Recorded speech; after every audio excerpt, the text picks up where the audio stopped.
नमस्कार। आप सब जानते हैं कि चुनाव का जो की परीक्षा है वो प्रारंभ हो चुकी है और चुनाव के इस प्रक्रिया में प्रथम चरण का मतदान समाप्त हो चुका है और जिस तरीके से भारतीय जनता पार्टी के पक्ष में उत्साह दिखा है वो संभवतः विपक्ष की बौखलाहट का सबसे बड़ा कारण बना है। विपक्ष न केवल हतोत्साहित है बल्कि अपनी पुरानी शैली में उतर आया है और समाजवादी पार्टी के तो तमाम, अब मैं वरिष्ठ और कनिष्ठ नेताओं का नाम तो नहीं ले रहा हूं, इनके मुंह से निकले हुए शब्द जो हैं, कोई हाथ काटने की बात कर रहा है, कोई असंसदीय शब्द रंडवा तक का नाम ले रहा है और कुछ तो ऐसे हैं जो बीजेपी के वरिष्ठ लोगों के नाम को ना लेते हुए भी इशारा जो है सांड शब्द का इस्तेमाल कर रहे हैं। ये सांड आ गया है। तो इस प्रकार के बौखलाहट हमेशा से जो हारने वाला होता है उसके शब्दों में दिखाई पड़ती है और जिस प्रकार से लोग सपना देख रहे थे कि पश्चिमी उत्तर प्रदेश में तो प्रथम चरण होगा, वही सारी उनकी आशाएं उसी पर टिकी हुई थी, वो आशाएं उनकी खत्म हुई है और भारतीय जनता पार्टी के प्रति जो लोगों का आकर्षण दिखा है जाति धर्म को छोड़कर, और जो सपा बसपा और कांग्रेस के परंपरागत मतदाता थे उन्होंने भी कई स्थानों पर गठबंधन के धर्म को नकारते हुए भारतीय जनता पार्टी प्रत्याशियों को एंड टाइम पर जिताने का काम किया है। मैं कह सकता हूं कि क्योंकि मैं अभी पश्चिमी उत्तर प्रदेश के दौरे से भी आया हूं, उसके बाद बुंदेलखंड का पूरा प्रवास हुआ है और जिस प्रकार से भारतीय जनता पार्टी के पक्ष में जो एक अंडर करंट कह रहे थे लोग कि अंडर करंट है, मैंने जो प्रवास करके देखा है आपकी हाई वोल्टेज करंट है। तो ये जो हाई वोल्टेज करंट है उसका झटका विपक्ष को बड़े जोरों से लगा है प्रथम चरण में और इतना भयंकर झटका रहा था कि उनके जो ब्रांड एम्बेसडर हैं जगह जगह के, जो अलादीन के चिराग के जिन्न की तरीके से बाहर निकलना शुरू कर दिए हैं। जैसे अलादीन के चिराग में जिन्न निकलता था वैसे ही चुनावी जो सूचियां थी प्रत्याशियों की उनमें विपक्ष के प्रत्याशी खासतौर से समाजवादी पार्टी के प्रत्याशी जिन्न की तरीके से ऐसे निकले कि जिन पे विभिन्न प्रकार के आरोप थे, या तो प्रत्याशी पर या प्रत्याशी के परिजनों पर। और फिर से उत्तर प्रदेश एक अपराधग्रस्त उत्तर प्रदेश, अराजकता का उत्तर प्रदेश न बन जाए, इसके लिए मैं समझता हूं कि जो प्रथम चरण में मतदान हुआ है वो इसका मुद्दा बना है और द्वितीय चरण का जो हमारा आने वाला समय है उसमें जो मतदान होगा, मैं समझता हूं कि सुपड़ा साफ करने का जो अभियान है, जो विजय यात्रा है, वो अपने लक्ष्य को जरूर प्राप्त करेगी क्योंकि इनके जो अलग अलग के मतदाता ब्रांड एम्बेसडर हैं, पिछली बार तो उन्होंने कहा था ना उत्तर प्रदेश की खुशहाली के लिए और काम बोलता है, काम बोला था। पिछली बार काम कौन सा हुआ? अपराध का काम बहुत चरम पर पहुंचा, नंबर 1 पे पहुंचा। अराजकता का काम बोला। हमारे जो त्योहार होते थे, चाहे वो दीपावली हो, चाहे राम लीला का जुलूस हो, चाहे कांवड़ियों की यात्रा हो, अराजक तत्व के जो कृत्य थे वो काम बोलता था।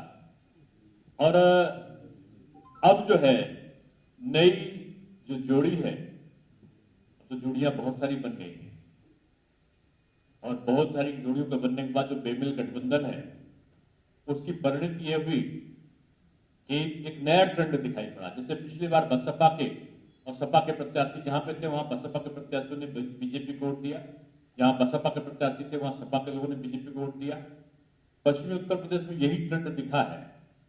जो इनके सहयोगी लोग हैं उनके प्रत्याशी जहां है वहां सपा के सारे लोगों ने भाजपा को वोट दिया है, और जहां भाजपा के, जहां इनके खुद के सपा के प्रत्याशी थे वहां इनके सहयोगियों ने बीजेपी के पक्ष में मत दिया है। तो ये ट्रेंड आगे और तेजी से चल रहा है। उसका सबसे बड़ा उदाहरण है कि कई जगहों पर तो विपक्ष के प्रत्याशियों को ही नकार दिया लोगों ने। जगदीशपुर में तो सिंबल मिलने के बाद प्रत्याशी बीजेपी से आके प्रत्याशी बन गए, समाजवादी पार्टी के प्रत्याशी। कांग्रेस के प्रत्याशी ने छोड़ दिया, रामपुर में सहयोगी दल से प्रत्याशी बन गए। कई उदाहरण प्रदेश में आए हैं, और मैं समझता हूं कि जो काम बोलने वाला जो इनका अपना उद्देश्य है, वो काम अब बोलना बंद कर रहा है। क्योंकि काम कौन बोलता था? उनके ब्रांड एम्बेसडर हर जगह बोलते थे। पूर्वांचल का गाजीपुर, मऊ के एक ब्रांड एम्बेसडर थे जिनका अपराध जगत में बहुत बड़ा एक्सपीरियंस था। इलाहाबाद जो पहले था, अब प्रयागराज है, उसके एक और ब्रांड एम्बेसडर थे तो जेल में है। उसी तरीके से सहारनपुर के एक ऐसे ब्रांड एम्बेसडर थे जो टुकड़े टुकड़े में काटने के बाद देश के वरिष्ठ नेताओं के, बीजेपी के, उनकी बात का बयान देते थे। ये सारे ब्रांड एम्बेसडर फेल हो चुके हैं, और सारे ब्रांड एम्बेसडर को और उनके समर्थकों को जनता ने चुन चुनकर भारतीय जनता पार्टी के पक्ष में मत देकर इनको पराजित किया है। और मैं समझता हूं कि एक जो चुनाव का ट्रेंड है, लोगों ने गरीब, वंचित, किसान, कृषि, महिला और नौजवान के हर क्षेत्र में काम करने की जो प्रवृत्ति है भारतीय जनता पार्टी की, अभी भी हमारा संकल्प पत्र अगर आप देखो, किसानों को फ्री में जो सिंचाई की बिजली है दी जाएगी, मेधावी छात्राएं हैं डिग्री में पहुंचेंगी, स्कूटी देंगे, हर मंडल पे विश्वविद्यालय खोलेंगे, माध्यमिक के विद्यालयों में इंफ्रास्ट्रक्चर को हम चाहे वो स्मार्ट क्लासेस हो, चाहे वाईफाई हो, चाहे पुस्तकालय का निर्माण हो, चाहे प्रयोगशाला का निर्माण हो, चाहे आधुनिक लाइब्रेरी के साथ साथ जो कंप्यूटराइजेशन का सिस्टम हो, करने का संकल्प, कायाकल्प करने की गति को आगे बढ़ाने का, इंफ्रास्ट्रक्चर को ठीक करने का जो हमारे संकल्प हैं। हालांकि विपक्ष के उसके बाद में हमारा तो संकल्प पत्र आया, उनकी छदम घोषणाएं उसके बाद में हुई। और मैंने छदम घोषणा इसलिए की कि आजकल कुछ नेता सपना देखने के बाद अभ्यस्त हो गए इस बात के कि उनसे आप कहो कि आसमान के तारे तोड़कर लाना है, इससे वोट मिल जाएगा, तो कहेंगे जरूर सत्ता में आने के बाद हम तोड़ेंगे। 4000 से ऊपर लोगों को एमएलसी बनाने का आश्वासन देने के बाद आज उनकी कपोल कल्पित घोषणाएं, एक घोषणाओं में यह भी है कि फॉर्म भरो। आपको याद होगा कि 2012 में फॉर्म भराए थे, और 2012 में फॉर्म भरे थे किस चीज के लिए? कि लोहिया आवास देंगे। लोहिया आवास के 27 लाख फॉर्म भरे गए थे, और 5 साल सरकार में रहने के बाद अगर आप आंकड़ा निकाल के देखो, 27,000 के 2700 संभवता, मेरी गलती हो सकती है कि 1-2 हजार आगे पीछे हो सकते हैं, इतने मकान भी नहीं दिए गए। बीजेपी ने फॉर्म नहीं भरवाए थे, संकल्प नहीं किया था, वायदा नहीं किया था, घोषणा नहीं की थी, लेकिन सरकार में आने के बाद 5 साल में हमने 43 लाख प्रधानमंत्री आवास और मुख्यमंत्री आवास दिए हैं। इसलिए ये कपोल कल्पित ढपोर संघ की घोषणा वाले लोगों पर, दलों पर जनता का विश्वास अब उठ चुका है। और मैं समझता हूं कि आज की जो व्यवस्थाएं हैं उनमें निश्चित रूप में जो यूपी को डराने वाले, यूपी को लूटने वाले, या जो सजा याफ्ता लोग हैं या अराजक तत्व हैं, उनको प्रश्रय देने की जो सोच होगी किसी भी दल की, जनता निश्चित रूप में अब उत्तर प्रदेश में विकास की सुगंध का आनंद ले चुकी है। अब ये अपहरण, डकैती या अपराध की दुर्गंध वो नहीं सूंघना चाहती। और मैं समझता हूं कि ये चुनाव सुशासन और कुशासन के बीच में है, और निश्चित रूप में भारतीय जनता पार्टी सुशासन और जन कल्याण का प्रतीक है। और जो विपक्ष का जो एजेंडा, मैंने जैसा कहा कि अपराध, भ्रष्टाचार, गुंडागर्दी, परिवारवाद, और इन सारी चीजों से जनता भूल चुकी है।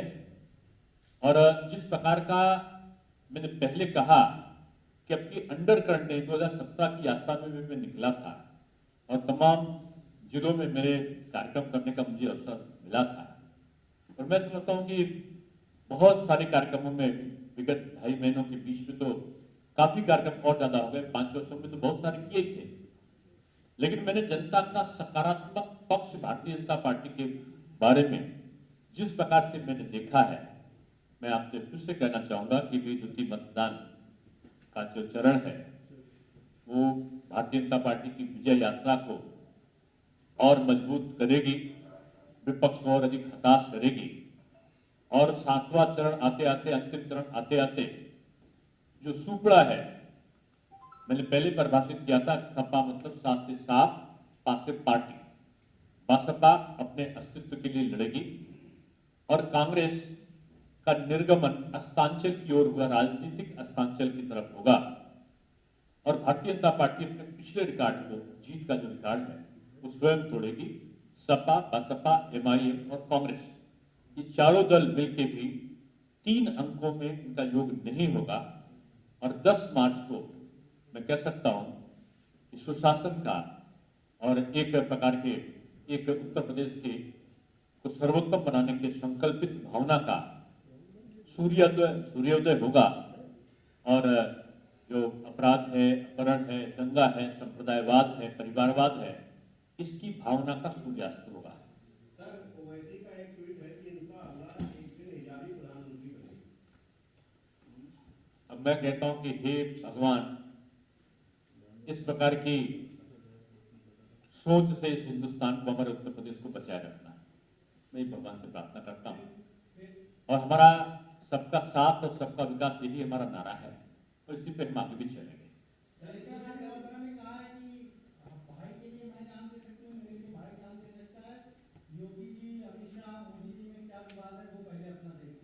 लीजिए, यहाँ तो जान देने की बात हो रही है, जान देने की आवश्यकता नहीं है। जनता के लिए जान, जो मन और प्राण है, उससे काम करने की आवश्यकता है। बीजेपी का एक ऐसा परिवार है, परिवार का 2 कॉन्सेप्ट है। एक परिवार वो है जिसमें सब कुछ बिका हुआ है, जिसमें स्वार्थप्रदता का भाव है, वो कांग्रेस, सपा और बसपा में दिखाई पड़ता है। बीजेपी का एक परिवार है जहां सब कुछ एक दूसरे के प्रति समर्पित होता है, जहां अपना कुछ नहीं होता। तो बीजेपी में अपना कुछ नहीं है।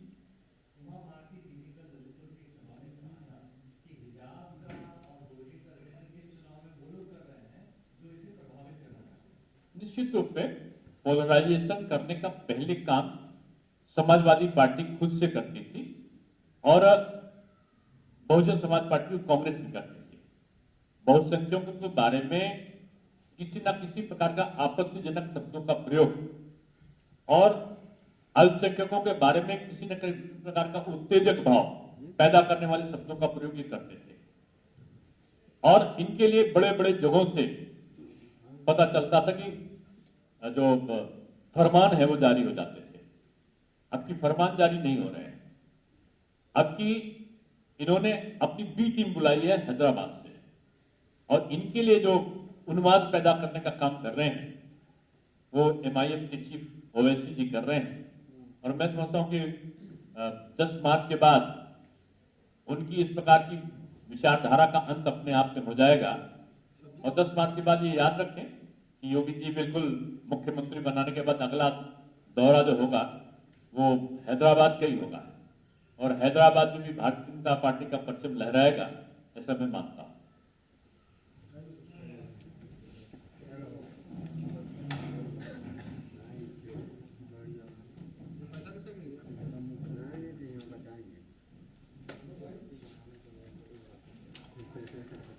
उठा देना।